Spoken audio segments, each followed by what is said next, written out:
Assalamualaikum warahmatullahi wabarakatuh. Shalom, Om Swastiastu, dan Namo Buddhaya. Perkenalkan, nama saya Lila Vimala, mahasiswa Sistem Informasi Universitas Tadulako, dengan nomor induk mahasiswa F52123001, program studi S1 Sistem Informasi. Saya membuat video ini untuk pemenuhan tugas mata kuliah pengantar Sistem Informasi.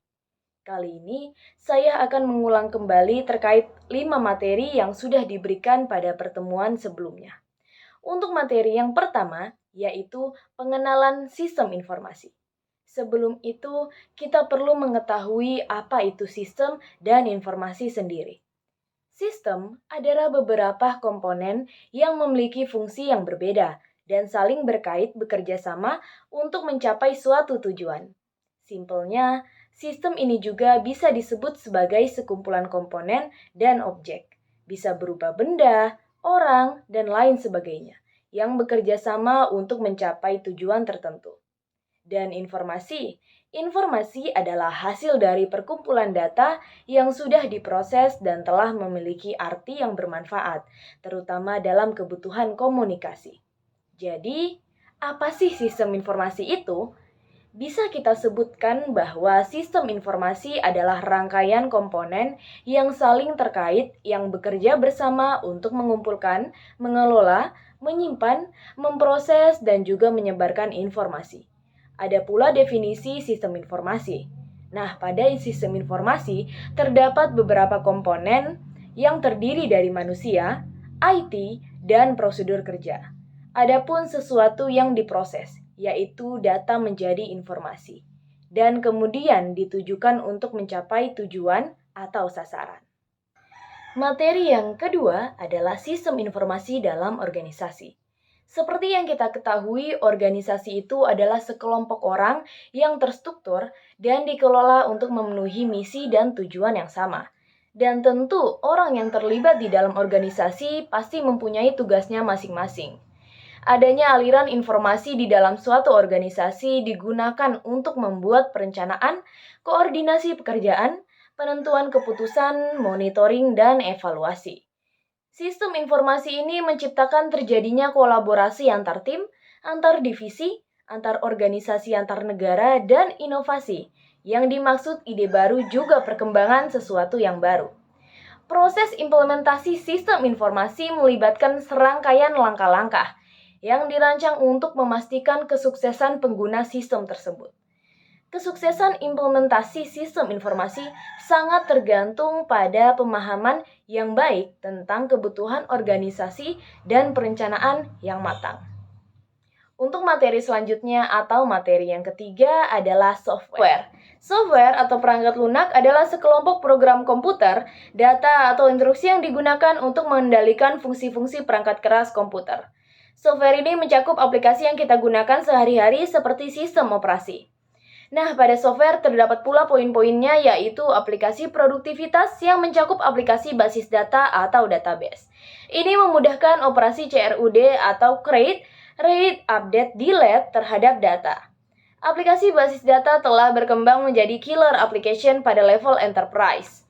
Di dalamnya mengandung data warehousing. Ini memungkinkan analisis data kompleks secara cepat tanpa mengganggu operasional organisasi. Dan juga data mining, yang biasanya melibatkan dataset yang sangat besar, misalnya internet. Ada pula tool pengembangan aplikasi. Ini bertujuan membantu proses pembuatan atau pengembangan software.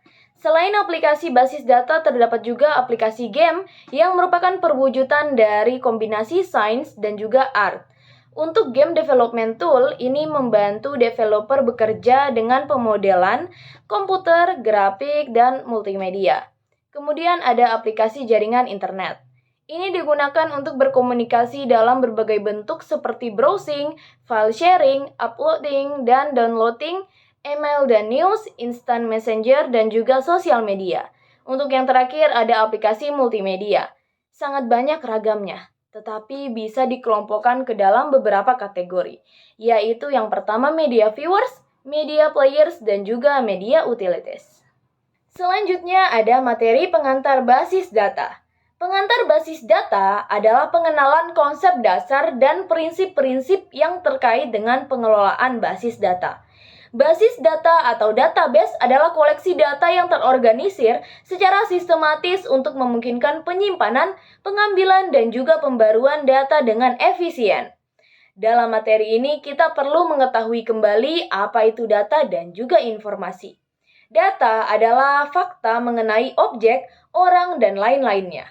Data dinyatakan dengan nilai, berupa angka, deretan karakter, atau simbol. Dan informasi sendiri adalah hasil analisis dan sintesis terhadap data. Dengan kata lain, informasi dapat dikatakan sebagai data yang telah diorganisasikan ke dalam bentuk yang sesuai dengan kebutuhan seseorang. Mengapa perlu menggunakan database? Karena banyak aplikasi yang memerlukan penyimpanan. Tidak standarnya cara penyimpanan pada berbagai aplikasi yang berbeda, dan muncul berbagai model penyimpanan. Para pengguna basis data bisa melakukan berbagai operasi antara lain menambahkan berkas baru ke sistem basis data, mengosongkan berkas, menyisipkan data ke suatu berkas, mengambil data yang ada pada suatu berkas, mengubah data pada suatu berkas, menghapus data pada suatu berkas, menyajikan informasi yang diambil dari sejumlah berkas. Sistem basis data dimaksudkan untuk mengatasi kelemahan-kelemahan yang ada pada sistem pemrosesan berkas. Selanjutnya, materi yang terakhir yaitu pengambilan keputusan manajemen. Sebagai dasar pengambilan keputusan manajemen membutuhkan informasi. Peranan sistem informasi dirasa cukup penting dalam menyediakan informasi untuk manajemen setiap tingkatannya. Tingkatan manajemen di dalam suatu organisasi dapat dibedakan menjadi 3 bagian, yakni manajemen tingkat atas, strategi planning, manajemen tingkat menengah, manajemen kontrol, dan manajemen tingkat bawah atau operasional manajemen. Perencanaan strategi atau strategi planning ini merupakan kegiatan manajemen tingkat atas yang mencakup pendefinisian rencana yang strategis untuk proses penentuan goals dan strategi yang digunakan untuk mencapai tujuan dari organisasi. Kemudian yang kedua, manajemen kontrol atau pengendalian manajemen merupakan kegiatan manajemen tingkat menengah, di mana manajemen tingkat ini menjalankan taktik dengan strategi yang telah ditetapkan.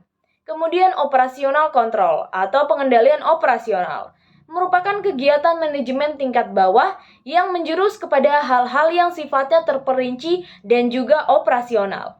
Dalam hal ini biasanya melibatkan prosedur maupun proses seperti bagaimana melakukan penentuan kegiatan operasional perusahaan, dilakukan dengan sumber daya yang tersedia, sehingga tingkatan ini juga berfungsi untuk meyakinkan bahwa tiap tugas tertentu telah dilaksanakan secara efektif dan juga efisien. Ada juga keputusan oleh manajemen dapat diklasifikasikan ke dalam 3 tipe, yaitu keputusan terstruktur. Merupakan keputusan yang terjadi secara rutin atau berulang kali, cenderung mudah dipahami dan biasanya dibuat menurut kebiasaan. Kemudian keputusan semi terstruktur merupakan keputusan yang sebagian bersifat terstruktur dan terjadi berulang kali, dan sebagian sifat unstruktur atau tidak selalu terjadi. Dan keputusan tidak struktur. Keputusan tidak terstruktur merupakan keputusan yang tidak selalu terjadi. Tidak ada model dalam memecahkan masalah ini, dan biasanya berlaku pada level top manajemen. Pada tingkat level manajemen di suatu organisasi, tentu saja ada seorang pemimpin. Pemimpin tersebut adalah seorang manajer yang memiliki tugas dan tanggung jawab. Dapat dikatakan manajer ini adalah seorang pelaku manajemen yang perannya sangat penting dalam mencapai tujuan organisasi. Adapun peranan manajemen berdasarkan kebutuhan informasi dan tanggung jawab pengambilan keputusan yang terdiri dari 3 tindakan manajemen, yaitu yang pertama top management, kedua middle management, dan yang ketiga first level management. Top management atau manajemen puncak merupakan tingkatan manajemen yang paling atas dan memiliki otoritas paling tinggi di dalam suatu organisasi. Dalam tingkatan ini, manajemen memiliki tanggung jawab langsung kepada pemilik perusahaan, memiliki hak penuh terhadap pengangkatan, pemilihan, serta pemberhentian manajemen lain yang berada di bawahnya. Kemudian yang kedua, middle management atau manajemen tingkat menengah, merupakan manajemen yang ditunjuk langsung oleh manajemen puncak.